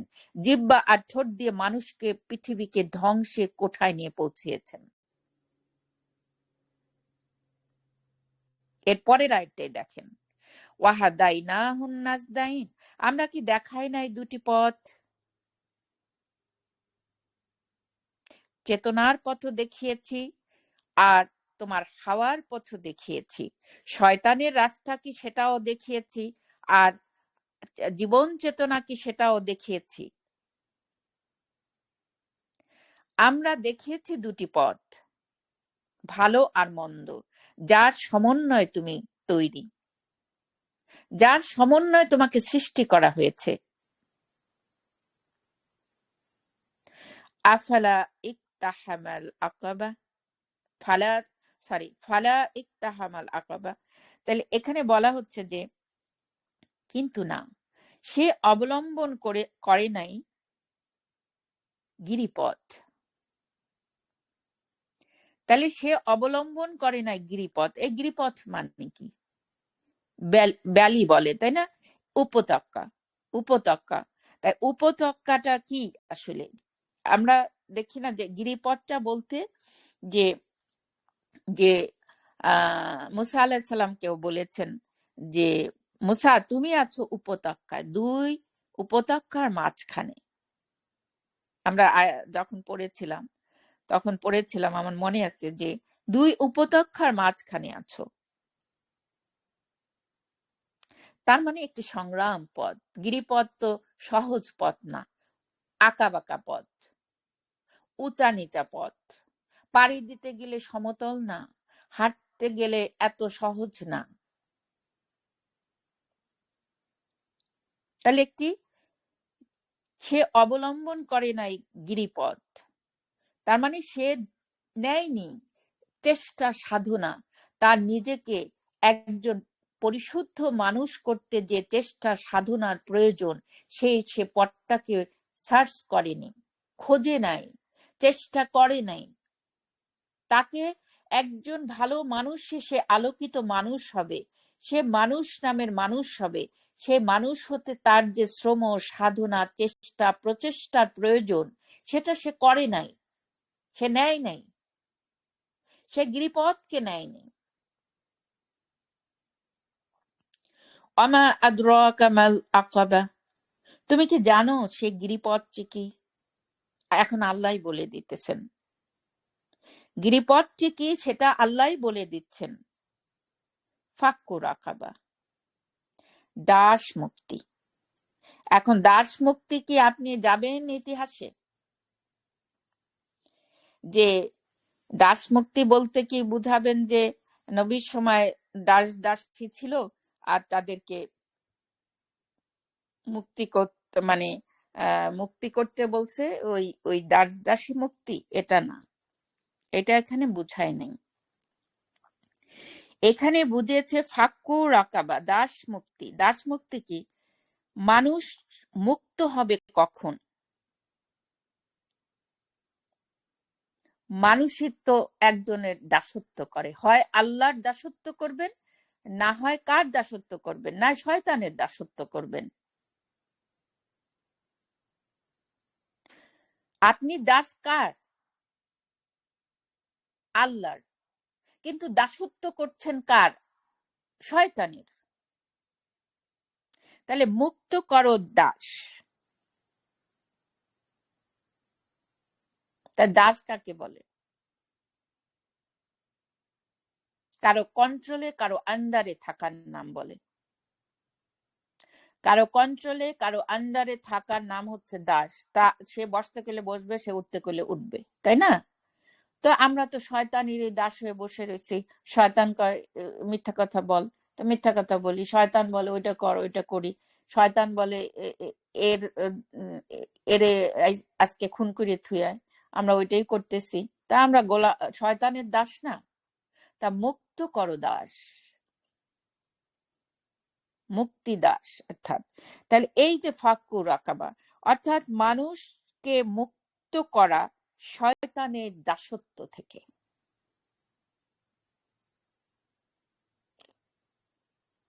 এটা মানে দাস মুক্তি বুঝায় নেই। সব যদি আমরা এই কোরআনটা কোনো শাব্দিক অর্থে না, প্রতিটি জিনিস গভীর বোধের, প্রত্যেকটি আয়াত, প্রতিটি শব্দ গভীর বোধের,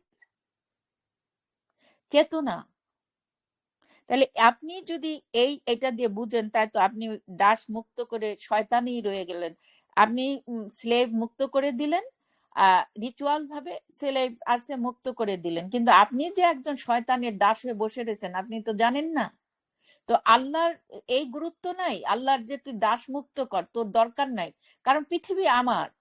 পৃথিবী আমার, আমি রাজা, আমি বাদশা, পৃথিবী আমার, আমার হুকুমে চলবে।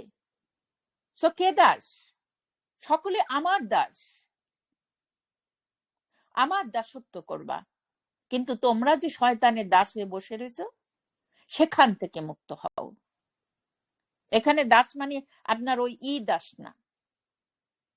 তার মানে মানুষ মুক্ত হবে, মানুষকে মুক্ত করবে শয়তানি দাসত্ব থেকে।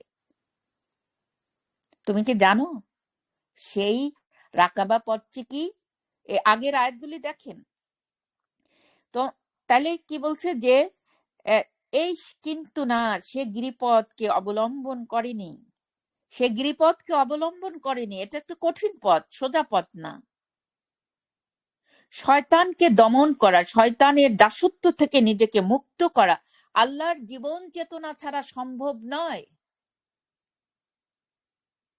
তো যে জীবন চেতনা পায়নি, সে কিভাবে আল্লাহ দাসত্ব থেকে মুক্ত হবে? সরি, শয়তানের দাসত্ব থেকে মুক্ত হবে। তাহলে আল্লাহ বলে দিতেছেন এখানে ফাক্কুর রাকাবা, দাস মুক্তি। আও ইতআমুন ফি ইয়াউমিন জি মাসগাবা, খানা খাওয়ানো অভাব অবস্থার দিনে। খানা খাওয়ানো অভাব অবস্থার দিনে, অর্থাৎ এই খাওয়া খানা খাওয়াবেন কাকে? অভাব অবস্থার দিনে, অর্থাৎ দুর্বল অবস্থায়। আপনি খানা খাওয়াইতে হবে, কি খাওয়াবেন? এই যে আপনি যে শয়তানের দাসত্ব থেকে মুক্ত হবেন, সেজন্য আপনাকে তো খাওয়াইতে হবে কি? আল্লাহর চেতনা। আপনাকে খাওয়াইতে হবে আল্লাহর চেতনা। খানা খাওয়ানো, এটা আমুন ফি ইয়াউমিন জি মাসগাবা, আল্লাহর চেতনা যখন আপনি পাবেন। আপনি যদি আপনাকে খাওয়ান, ওই যে আল্লাহ বলছে না, খাও, অর্থাৎ আত্মস্থ করো, খাওয়াও। তাহলে এই যে জীবন চেতনা, সেটার কথা বলা হয়েছে যে মাসগাবা, অভাব অবস্থায়। অভাব অবস্থায় অর্থাৎ যখন এই চেতনার ঘাটতি রয়েছে,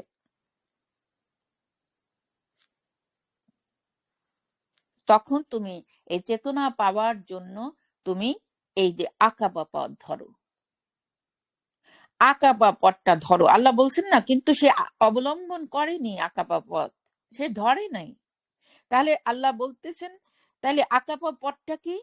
আকাবা পথ হচ্ছে ফাক্কুর আকাবা, অর্থাৎ শয়তানের দাসত্ব থেকে মুক্ত হও। আর তুমি খানা খাওয়ানো অভাব অবস্থার দিনে, অর্থাৎ তুমি এই যে কিতাবের জ্ঞান, অর্থাৎ যে চেতনা, এই চেতনাবোধকে জাগ্রত করার জন্য যে জ্ঞানের প্রয়োজন, সেটা অভাব অবস্থার দিনে, অর্থাৎ তুমি যখন এটা থেকে ঘাটতি আছে। ইয়াতিমান যা মাকরাবা, আর ইয়াতিমকে তোমার অর্থাৎ মাকরাবা, করিবা শব্দ থেকে, করাবা শব্দ থেকে, তাহলে মাকরাবা অর্থাৎ যারা, এই ইয়াতিম বলতে কি, বাড়ি অভিভাবক নাই, যাদের অভিভাবক নাই। আর এই মাকরাবা মানে নিকট আত্মীয় না, এখানে তোমার আশেপাশে যারা আছে তারাই তো তোমার নিকটস্থ।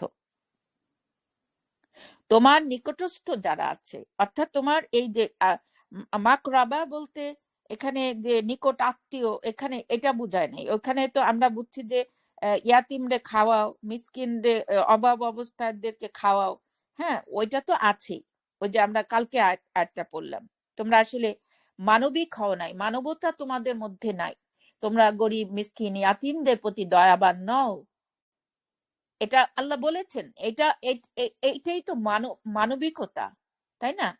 তো এই জিনিসটা এখানে এটা বলা হয়নি। এখানে বলা হচ্ছে যে ইয়াতিম মানে যাদের অভিভাবক নাই, অর্থাৎ যারা এই চেতনা বোধ পায় নাই। তোমার চারিপাশে তোমার চারিপাশে যারা চেতনাবোধ পায়নি তাদেরকে তোমরা খাওয়াও। আও মিসকিনান যা মাতরাবা, অথবা যারা ধুলি মলিন মিসকিন। যা মাতরাবা মানে যারা ধুলি মলিন মিসকিন। তাহলে এই ধুলি মলিন মিসকিন বলতে কি বোঝায়? ধুলার একটি ধুলা মলিন বলতে বোঝায় না যে ধুলা একটি আস্তরণে ঢাকা পড়া। মানে ধরেন একটা জিনিসের উপরে, একটা বস্তুর উপরে যখন ধুলা পড়তে থাকে, ধুলা পড়তে পড়তে পড়তে পড়তে জিনিসটার উপরে একটা আস্তর পড়ে যায়, একটা লেয়ার পড়ে যায়, তাই না? একটা আস্তর পড়ে। তো এটাকে বলে না ধুলো ধুলো ধুলো মলিন? তাহলে আস্তর পড়া আছে, অর্থাৎ যেই অন্তরের উপরে আস্তর পড়ে আছে, আবরণ পড়ে আছে, আস্তর পড়ে আছে। এখানে আল্লাহ বলা নেই, বলে না, ওই যে বলছেন আল্লাহ খতাম আল্লাহু আলা কুলুবিহিম, যে অন্তরগুলিকে সিল মোহর করে দিয়েছেন, ওরা ঈমান আনবে না। কিন্তু যেগুলিতে আবরণ পড়ে আছে, অর্থাৎ ধুলা ঝাড়লে কিন্তু আবার পরিষ্কার হয়ে যায়। ধুলা জ্বাললে আপনার দেখবেন ধুলাটা একটা বস্তুর উপর, প্রত্যেকটি বললাম না শব্দ নিয়ে চিন্তা করতে হবে খুব গভীরে, কি বলছেন, কি বোঝাচ্ছেন আল্লাহ। তাহলে একটি বস্তুর উপরে যখন ধুলা পড়ে, ধুলার আবরণটা পড়ে, আপনি সেটা অনায়াসে পরিষ্কার করতে পারেন। আপনি একটুখানি কিছু নিয়ে ওইটা ধীরে ধীরে 2-4 বার যদি ওয়াশ করেন, দেন ওইটা পরিষ্কার হয়ে যায়। কিন্তু যেটা সিল করা, ওইটা কি উঠানো যায়? সিল মানে কি? একেবারে খোদাই করে বসায় দেয়। খোদাই করা, ওই যে কালকে বললাম না, খোদাই করে। ওই সিল মোহর দেখেছেন না?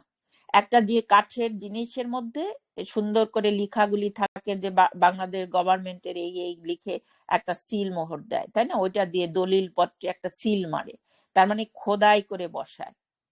তাহলে এই খোদাই রে খতম আল্লাহু আলা কুলুবিহিম, খতম যেটা সিল করে দেওয়া হয়, মোহর করে দেওয়া হয়, ওদের অন্তর আসলে মোহর, ওরা নামবে না, সত্যকে মারবে। কারণ ওদের লোভ লালসাকে টিকায় রাখতে হবে, সত্যকে ওরা মেরে ফেলবে গলা টিপে।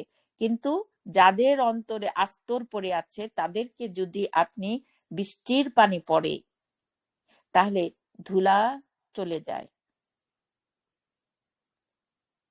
পরিষ্কার হয়ে যায়।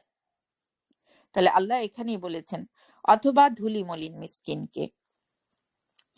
সুম্মা, অতঃপর, কানা মিনাল্লাযিনা আমানু, এই দেখেন পরিষ্কার আয়াত, একেবারে পরিষ্কার। অতঃপর যে ঈমান, তাদের মধ্য হতে যারা ঈমান আনে, আল্লাযিনা আমানু, যারা ঈমান আনে, ওয়াতাওয়াসাউ বিস-সাবর, এবং তারা পরস্পরকে উপদেশ দেয় সবরের, অবিচল থাকতে। তাহলে এই যে কথাগুলো, উপরের কথাগুলো, তাহলে তারা অবিচল থাকতে পরস্পরকে উপদেশ দেয়, ওয়াতাওয়াসাউ বিল মারহামা, এবং তারা উপদেশ দেয় দয়া প্রদর্শনের মাধ্যমে। তারা উপদেশ দেয় কিসের মাধ্যমে? দয়া, মায়া, ভালোবাসা দিয়ে। আল্লাহ বললেন না যে ফেরাউনকে, মুসা ফেরাউনের কাছে যাও, তুমি তাকে বিনয়ের সাথে বলবা। উপদেশ কখনোই রুক্ষ ভাষায় হয় না, বা ভালোবাসা ছাড়া, কাইন্ডনেস ছাড়া হয় না। এটা ভালোবাসা, মায়া, মমতা দিয়ে করতে হয়। এই কথাটাই আল্লাহ বলছেন যে যে যারা, তারাই যারা হবে, বলতেছেন আল্লাহ যে অতঃপর যারা তাদের মধ্য হতে, এই যে যাদের মধ্যে কাজ করবা তুমি, এই যে যাদেরকে তুমি শেখাবা বা এই চেতনাবোধের জন্য জাগ্রত করবা, তাদের মধ্য হতে যারা ঈমান আনে এবং যারা পরস্পরে উপদেশ দেয় সবরের, অর্থাৎ অবিচল থাকার, এর উপরে একটা খুব দৃঢ় সাধনা লাগে এর উপরে অবিচল থাকা। কারণ অবিচল থাকার কথাটা কেন বলেছেন, আমরা কিন্তু পেছনের অনেক আয়াত পড়েছি। যখন সত্যের দিকে কেউ টার্ন করে, দেন এই পৃথিবীর মানুষ আপনাকে কাফের বলবে, মুরতাদ বলবে, আপনাকে চোখ টিপ্পনি দিবে, হ্যাঁ, সমাজ থেকে বাইর করে দিবে। এগুলো আয়াত, অসংখ্য আয়াত আছে যে তারা এইভাবেই, যারা ইমানদার তাদেরকে তারা এইভাবে ছোট করে, তারা হাসাহাসি করে, তাদেরকে টিপ্পনি দেয়, মানে বিভিন্নভাবে টিচ করে। তাহলে এই যে সমাজের যে একটা প্রতিকূল অবস্থা সৃষ্টি হয় তার তার বিরুদ্ধে, একজন ইমানদারের বিরুদ্ধে, তা এটার উপরে অবিচল থাকা ছাড়া আপনি এই সাধনার লক্ষ্য স্থলে পৌঁছতে পারবেন না। ভেঙে পড়লে আপনি পারবেন না। এই কারণে বারবার বলা হচ্ছে তারা উপদেশ দেয় সবরের, অবিচল থাকার। অবিচল থাকো, ওই যে বলেছে না, যদি তোর ডাক শুনে কেউ না আসে তবে একলা চলো রে। তাহলে এই পৃথিবীতে আপনার সত্যের ডাক কয়জন দিয়েছে? কোরআন থেকে দেখেন সত্যের ডাক কতজন দিয়েছে। এই মহামানব, এই যে আলোকিত মানুষ যুগে যুগে এসেছে, তারাই নবী রাসূল, তারাই আল্লাহর চেতনা পেয়েছে। তাদের কাছে কোনো আকাশ থেকে কিতাব এসে এসে পড়ে নাই, তাই না? তারা চেতনা পেয়েছে, সেই চেতনাই তাদেরকে জাগ্রত করেছে এই আল্লাহর বাণী লিখতে। এটাই আল্লাহর কথা। তাহলে এই মহামানবরা এসেছে এবং পৃথিবীতে এই নূর ছড়িয়ে দিয়ে গেছে, কিন্তু এই নূরকে হত্যা করেছে যারা লোভী, যারা যারা এই পৃথিবী ভোগী, যারা ত্যাগী না, যারা স্যাক্রিফাইস করতে জানে না, যারা ত্যাগী না, যারা ভোগী, তারা হলো এই পৃথিবীকে লুণ্ঠন করছে। আর তারাই আল্লাহর চেতনাকে গলা টিপে মেরেছে।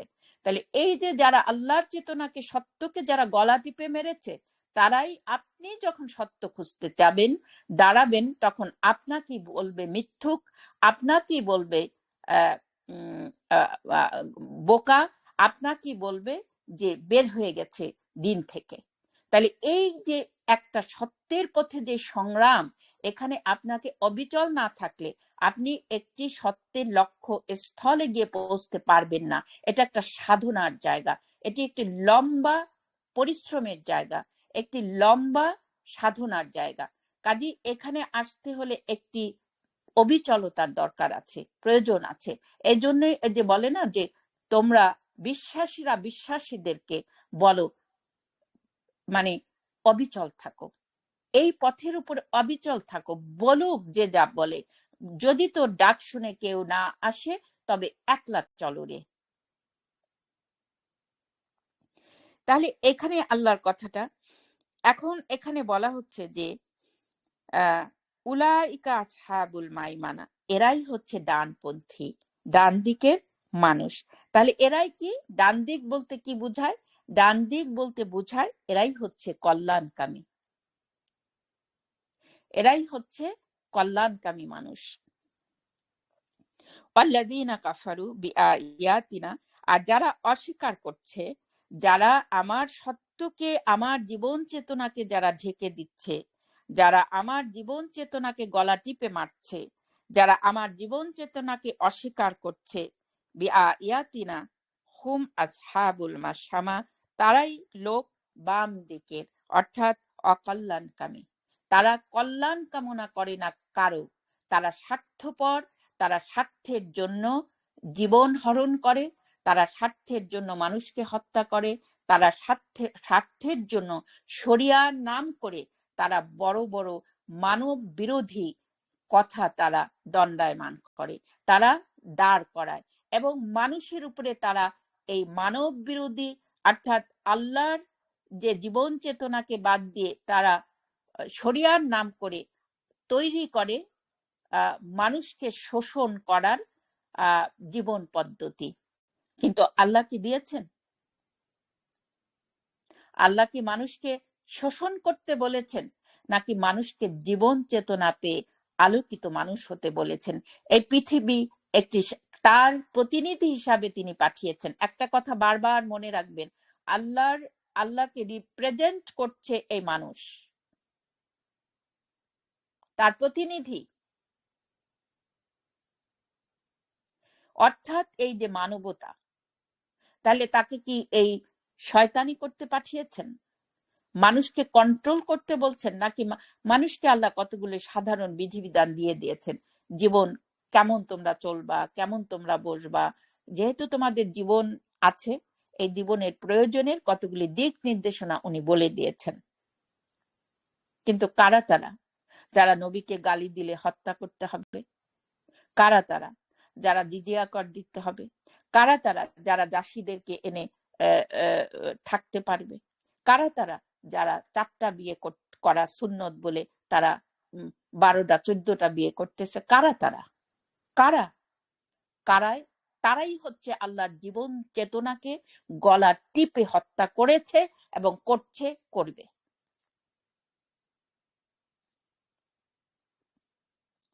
তাহলে এখন দেখেন এর পরের লাইন, আলাইহিম নারুম মসাদা, তাদের উপর পরিবেষ্টনকারী আগুন রয়েছে। তাহলে তাদেরকে পরিবেষ্টন করে রেখেছে আগুন। তাহলে এখানে এই আগুন বলতে কি? শাস্তি, আল্লাহর ভয়াবহ প্রচন্ড রকম শাস্তি তাদের জন্য, এই দুনিয়াতেও হবে আখিরাতেও হবে। এই দুনিয়াতেও হবে আখিরাতেও হবে। কারণ কোন জাতি যারা আল্লাহর চেতনাকে গলা টিপে হত্যা করেছে, কোন জাতি অস্তিত্ব আছে কি? কালকেও বললাম না, দেখেন অটোমানদের অস্তিত্ব আছে, মোগলদের অস্তিত্ব আছে, চেঙ্গিস খানের অস্তিত্ব আছে কি? ইতিহাসের পাতায় আছে। ইতিহাস কখন হয়? যখন তা শেষ হয়ে যায়, তখন ইতিহাসের পাতায় থাকে। তো এই কারণে আল্লাহ তাআলা এই যে বারবার আমাদেরকে চিন্তা করতে বলেছেন, চিন্তা করতে বলেছেন। তা আল্লাহ এই সত্যকে যারাই গলা টিপে হত্যা করছে, জীবন চেতনা ছাড়া একজন মানুষ আলোকিত মানুষ হতে পারে না, একজন মানুষ তার নিজেকে নিরাপদ করতে পারে না। এই যে বলল দাসত্ব মুক্তি, অর্থাৎ তুমি শয়তানের দাসত্ব থেকে নিজেকে মুক্ত করো আগে। তুমি যখন শয়তানের দাসত্ব থেকে তুমি নিজেকে মুক্ত করতে পারবা, তখন তুমি অন্যকেও নিরাপত্তা দিতে পারবা। অন্য মানুষও এই পৃথিবীর, শুধু মানুষ না, প্রতিটি সৃষ্টি তোমার থেকে নিরাপদ, তোমার ওই ইভিল জিনিস থেকে নিরাপদ। তুমি যখন তোমাকে নিরাপদ করতে পারবা ওই ইভিল জিনিস থেকে, তোমার মধ্যে বাস করে একটি দানব, ওই দানব থেকে যখন তোমাকে তুমি নিরাপদ করতে পারবা, তখনই তুমি নিরাপত্তা দিতে পারবা। তোমার কাছ থেকে নিরাপদ এই পশু পাখি গাছপালা মানব মণ্ডলী। তাহলে আলহামদুলিল্লাহ আজকে আমাদের এখানে আজকের পড়া শেষ। আমরা ইনশাআল্লাহ মানডে থেকে সূরা শামস এবং সূরা লাইল চেষ্টা করব, কিন্তু দেখি যে পড়ে কতটুকু আসলে পড়তে হবে। আপনারা 2টা সূরাই পড়ে রাখবেন। তো আপনারা ভাইয়ারা কেউ কিছু বলার থাকলে বলেন, কিছু জিজ্ঞেস করার থাকলে, আর না হয় রেখে দিই।